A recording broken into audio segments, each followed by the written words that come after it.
everybody, welcome to Bish's RV. My name is Josh. I'll be your guide today as we go through the 42 FLDL Salem or Wildwood. And it's an RV that says, oh, you like windows? Challenge accepted. Like, it goes after this. This is a destination type trailer. It's not the type of RV made for towing and going around all the time. It's the kind of RV made for getting it there and leaving it there. But it's not technically a park model because it is still fully self-contained. But this one gives us it's like a fifth wheel that's backwards. It gives us a forward living room with all of the windows it possibly can mashed over on the campside of the RV and the front of the RV. So this is the kind of thing, like if you have a lakeside overlook, oh my lord, this would be incredible. Now these big destination trailers, they're 8.5 foot wide, they're 8.5 foot tall in the Grand series. They make a little brother that's 8 and 8 instead of 8.5 like this, but it makes it feel huge inside. If you want something you could leave there and just come and visit and not have to tow it around, this is like the way to go. It also is the kind of model where it could work for couples, especially if you have a lot of long-term storage. You've got basically a double attic, but that could also be a double bunk sleeper loft as well. That could work for guests. So if you're mostly there during the summer, but sometimes your kids come and they have their kids, your grandkids, this is something where you can pack everybody into this. But here for the 25 season, they have completely revamped the look of this inside and out. And I personally feel, hands down, it is the single best Salem and Wildwood have ever looked in their entire lives. It doesn't feel like a conventional stick-built camper. This feels like one of the big, more expensive laminated kind of jobs. But it's not, and you're saving a lot of money as a result and putting that into features that you can use and enjoy every day. There's a reason. A lot of people don't realize this. By volume, in destination trailers, it's Salem and Wildwood and then everybody else. There's no one that's even close to them. So why are these so much more popular? I think it's been about 2 years since I had a chance to record one of these, so I feel like if you went back and watched my footage from 2 years ago versus this, it'd be a heck of a culture shock. I do not exaggerate when I say it doesn't look to me at all like I'm in the same brand of RV. It's clearly the same floor plan, but it looks to me like somebody else made it, like someone higher budget and more upscale. But I did some digging, and despite all the just amazing cosmetic updates and everything that they've applied to this, their pricing compared to the most recent one last year hasn't changed a bit. And I will always leave you links in the video description where you can go and check pricing, availability, all that kind of stuff. Now, I want to point out a couple things here. They have the marine woven kind of slide flooring, which I guess you could argue fits the technical definition of carpet, but it's not that. Okay, so like by the door, you say carpet, that's what people think, so don't bust my chops over that. And they are maintaining floor ducted heating in these, but they've recently bulked up the strength of their heat vents. Now, I'm about 220 pounds currently, and I'm trying not to make you motion sick pointing straight down. I'm a big guy. If I step directly on that, yeah, there's some flex. But I have just been straight walking across them today and haven't had a problem. So it's one of those things, if you feel a certain way about it, maybe put a throw rug or something over it. But they are trying to do something a little bit better than what they've done in the past. But again, the cosmetic decor decisions that they made here, this is a smexy pants looking series of destination trailers. It doesn't feel like a stick-built series. This feels like an upscale laminated fifth wheel kind of series to me. Now there's a couple things you can see where you're like, oh, well, that's obviously not the case. But like, look at this thing. I'm kind of calling it like the Olympic rings lights. But you know what else it looks like? You know when you see those like stage close-up magicians who have like the silver ring things that they can spin around and you can't tell which one's which? It also kind of looks like that to me. Why? It's interesting they put the skylight up there in the kitchen. I staring straight at it, just became overtly aware of it. Hadn't really consciously acknowledged it before. I don't know that this thing needs more natural lighting, but hey, when is that ever a bad thing? The symmetrical kitchen, symmetry kitchen, didn't know which version of that I wanted to say, so I mashed them together. I like it. I like it. I like it. I mean, there's huge counter space on both sides, and this being the like the Grand Lodge, the big one, not just the lodge. You get things like the larger upgraded oven. It has a little more of a residential feel. Like you also saw, you had things like a residential refrigerator, because this is not an RV really intended to go down the road. It doesn't have like big fancy inverter stuff like that. It's intended to get hooked up to park power and live there till death do us part. The thing is, it's 8.5 foot wide, it's 8.5 foot tall, and it has an acre of glass window coverage that is just begging to bleed all your air conditioning right out of the sucker. One of the things that helps offset that is that you have dual air conditioners on these. They're the Coleman Mach air units, and I don't know if you can hear it over me talking. I'll shut up for a second. But if you hear that blower sound in the background, that's the air on max right now. These are quiet air conditioners. I am very impressed with that.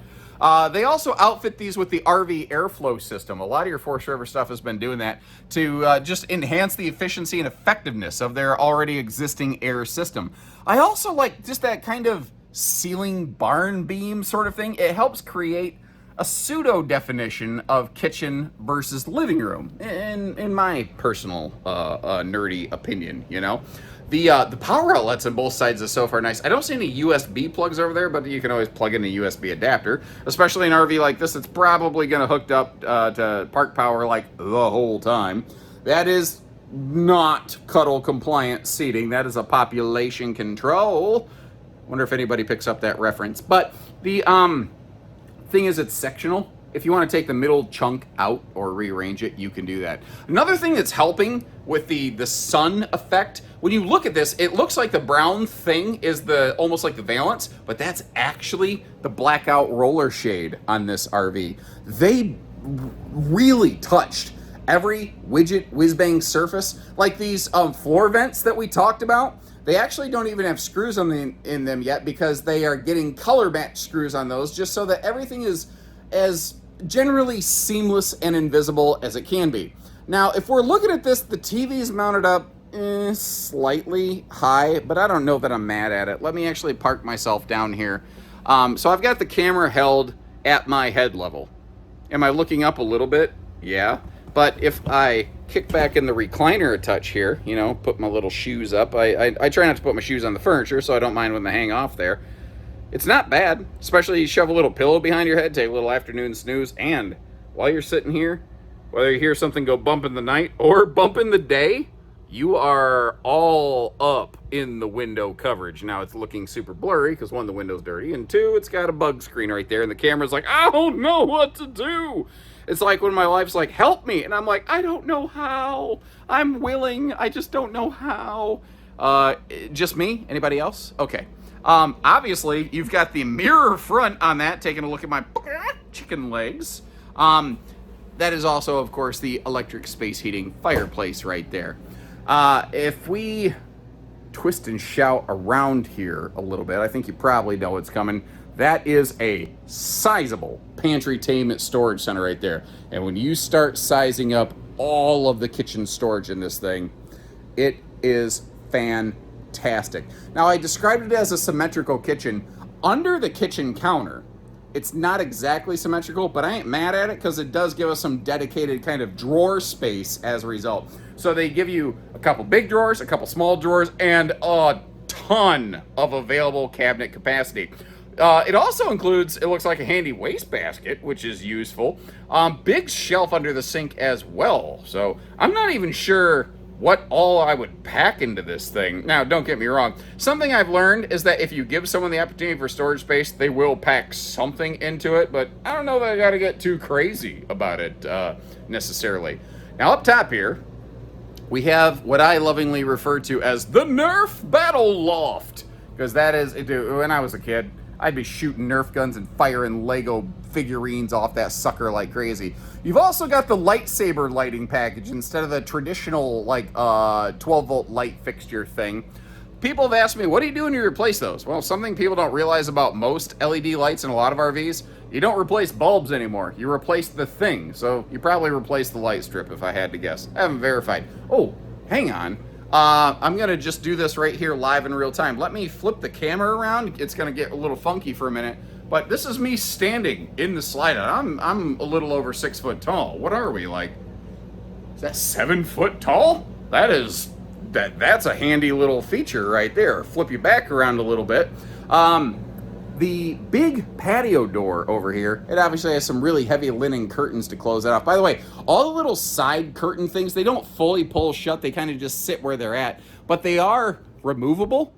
If you want to take them down and clean them, you actually can do that. And like situations like this, when you're sitting in this chair and you lean back, you don't have that big boxy piece of stapled crap like a lot of RVs have. Little things like that. I just appreciate little things like that.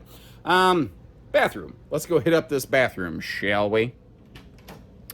The porcelain foot flush stool is fairly fluffy friendly. There's a lot of space in this. With the wide body and the tall ceiling, they had a lot of room to play with.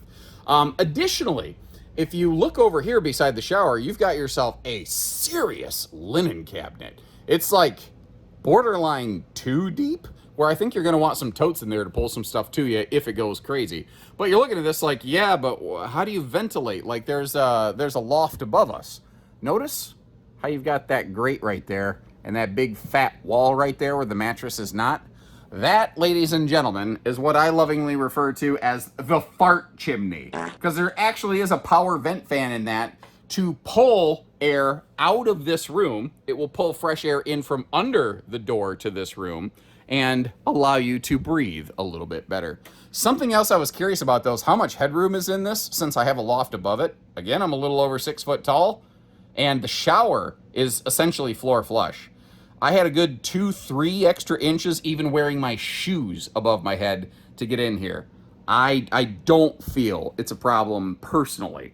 I do like the little corner seat or just shelf over there. Handy even if you're just going to set your soaps and body washes and stuff on it. These kind of totes, they ship here in the RV. I think I might put them actually in that linen cabinet that we looked at so that you can, reach everything in there. And it looks like 2 big drawers. I don't want to smoke screen you, and I think that lying by omission is still lying, so I want to make sure that I open that stuff up. You might notice, too, the bathroom has a slightly different decor. Like, you have that one accent wall right there. The idea being to just kind of separate it a little bit. Going to the steps to the upper double loft, you've also got a built-in central vac with the handy little electric toe kick dustpan on the right side, so you don't even necessarily, at least on the main deck, need to get the Swiffer or anything like that. It is nice to really clean deep, and but I don't know what you got to get crazy with it. Now you might notice a couple things. The lofts are actually not sitting at the same height. So what I called the Nerf battle loft, it's probably going to be more of a secondary sleeper, but it may be more of a primary. Ooh, I misjudged and I knee bashed right into that top step. Ooh, obviously I don't edit my videos and I just keep going. Oh, that one hurt. What is that, like a 6-inch thick mattress? Okay, that's better than the normal backbreaker death wave for industry crap that you typically get.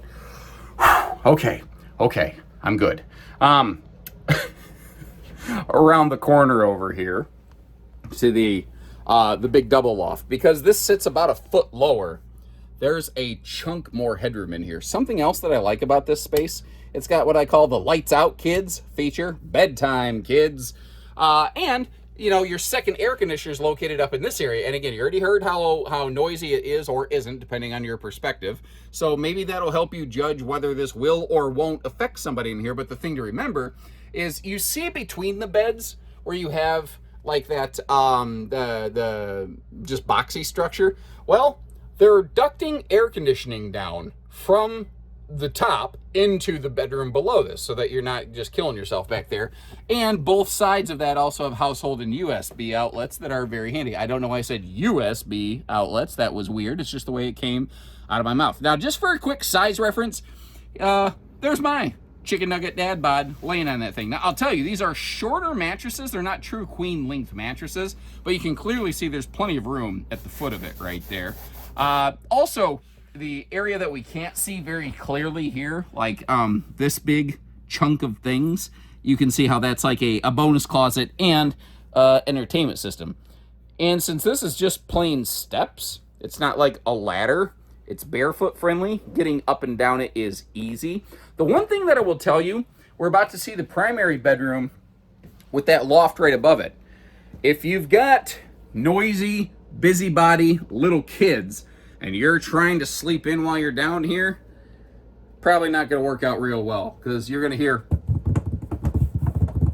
with them upstairs constantly.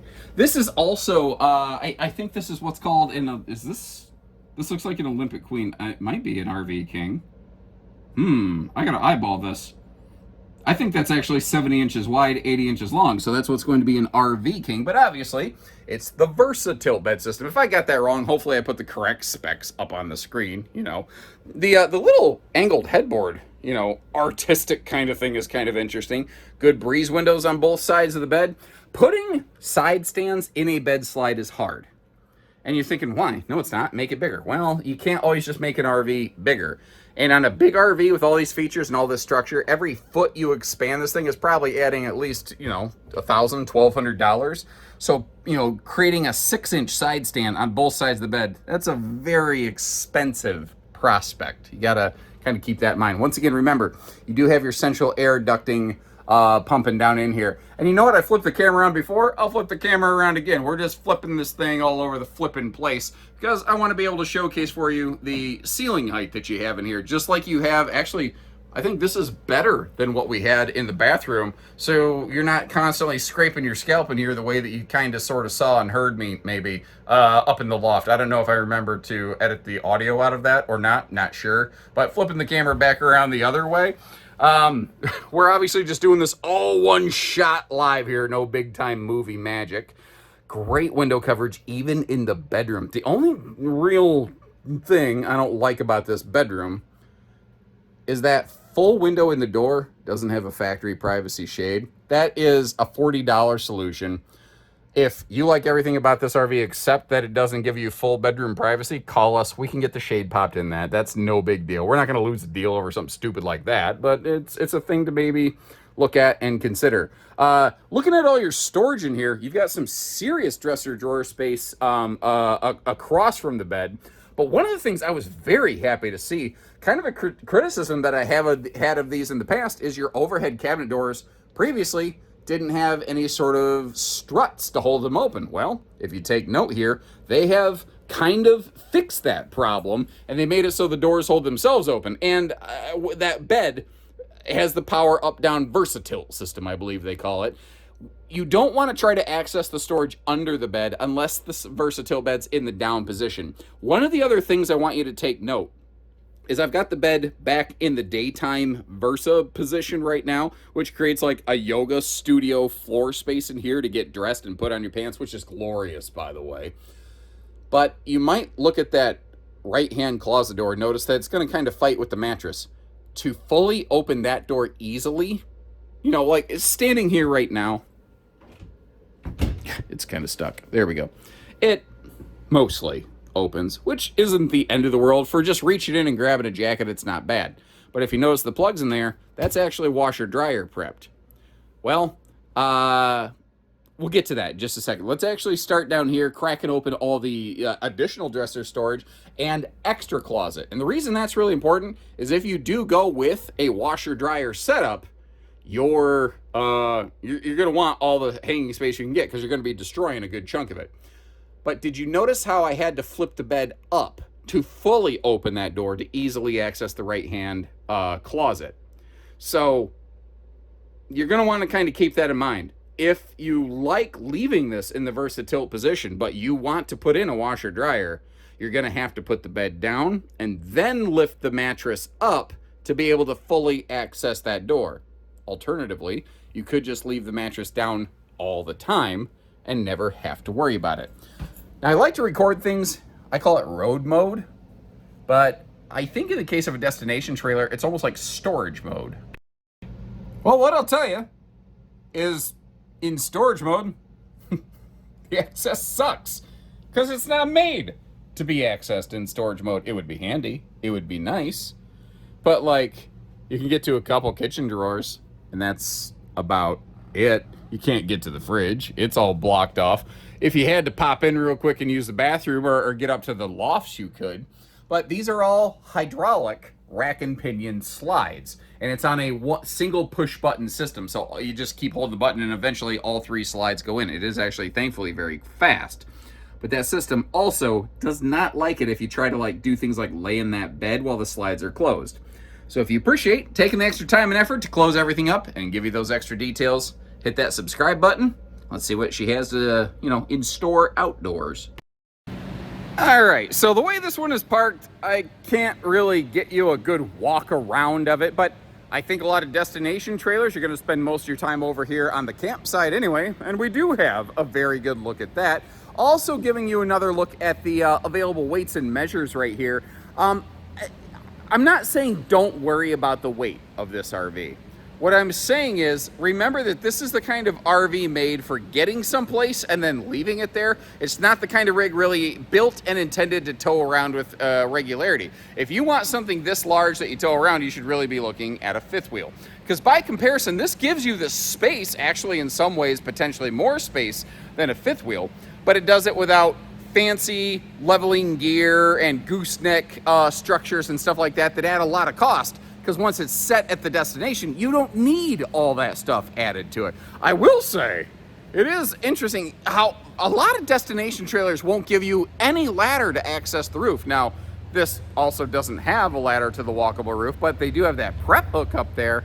But you need to make sure you understand, telescopic ladders are not all created equally. You need to make sure you're getting one of the longer ones, because you also don't want those ladders straight vertical. You need them out a little bit. It's something like for every foot you're going up, you also want the ladder to go out. No, for every 4 feet you're going up, you want the ladder to go out 1 feet. It's like 4 to 1 or 3 to 1, something like that. Now you might notice how the awning is so high up. That's because these are really built with the idea that you're going to maybe put a deck next to this thing. Now, this is tricky because you have the drop frame. So that entry door and that bedroom door are 2 different heights. If you build a deck onto this, I wouldn't be surprised if you ended up blocking off the lower deck door. I don't know if that would guarantee to be the case, just an estimation. The speakers, even without a deck, they're only at about head level. So if you do put a deck, they're gonna be right down where you want them, even when you're sitting in a chair. That makes a lot of sense to me. You might notice too, the new retro glass that they have on these. I'm sorry, I throw a lot of ums in there because I'm not scripted. It drives me nuts too, so bear with me a little bit.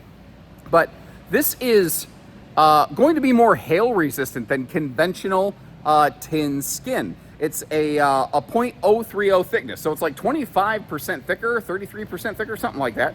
25% thicker, and compared to 0.024, there we go, so there's the math, 25% thicker. It also, did you notice how it had that really matte finish? It has what's called Tough Coat. It's an anti-scratch coating. However, if you don't want tin skin whatsoever, good news. This is available in a fiberglass package, just like you're looking at this one over here. I believe that's a 44 view by eyeballing it. Chances are I'll be going through that thing next, because I've learned in the past, if I ask a question, would you like me to record that for 2025? People are gonna say, yes, of course. Record everything you can, so I'm gonna try. And I did have to slide through here. I'm seeing slide awning toppers applied to this. I can't remember if those are optional or standard. I feel like that's a factory option, kind of like the fiberglass skin. But that's pretty much it. There's not a whole lot of other significant options that have any sort of major, at least visual impact on one of these. I would note, you can see how your both your slide outs actually are rack and pinion slides. So that's really good for those big heavyweight kitchen slides. And down below here, it is enclosed. It is also forced air heated. Now, what I'm not saying is that this is some kind of crazy Arctic camper. It's not at all. But it is the kind of RV that if you're gonna be spring, summer, fall, early spring, late fall, you're gonna be okay. Now, it is, in a sense, a triple-headed sewer monster, but let me break this down. This is the kitchen gray water outlet, and unfortunately, because of the running gear, even though this is mostly sitting in place, it does still have running gear, they were not able to properly cross plumb everything together the way they want. So that right there is the bathroom black and gray. So what then is this third one? Well, if you have on-site sewer and you want to install a washer dryer, that's where the washing machine gray water will drain out. So it doesn't have a dedicated holding tank for the gray water. It literally just direct dump pours outside. You're gonna want on-site sewer to do it as a result. They used to have two different water heater options, but now that these tankless on-demand water heaters are here, so that you have pretty much continuous hot water, that's a 60,000 BTU, by the way, that can raise the temperature of the water coming into the RV by 59 degrees. They don't really need the old kind of 20-gallon residential style water heater they have anymore, because as long as you got propane and you got power, which you're probably plugged in, folks, you got hot water. So thanks again, everybody, for tuning in. I will leave you, like I usually do, links in the video description to check for pricing and availability. I'll also try to leave you links to a couple other destination trailers that I've gone through. A lot of them will be Salems and Wildwoods, because again, they are so popular compared to most things, but I might have a few others that I could dig in there. A couple Jaycos, Cedar Creek, something like that. If you're ever curious or serious, check the link in the video description also for pricing and availability on one of these, where we have them parked and when. A lot of people will custom order these, so we do tend to keep a small number in stock and then order them and deliver them straight to people's sites. That's the other cool thing. You don't even need a tow vehicle for something like this. So if you appreciate tips like that and I'm glad this is the last one today. The look around. Hit that subscribe button, like our video, or mute me, and save yourself a lot of trouble.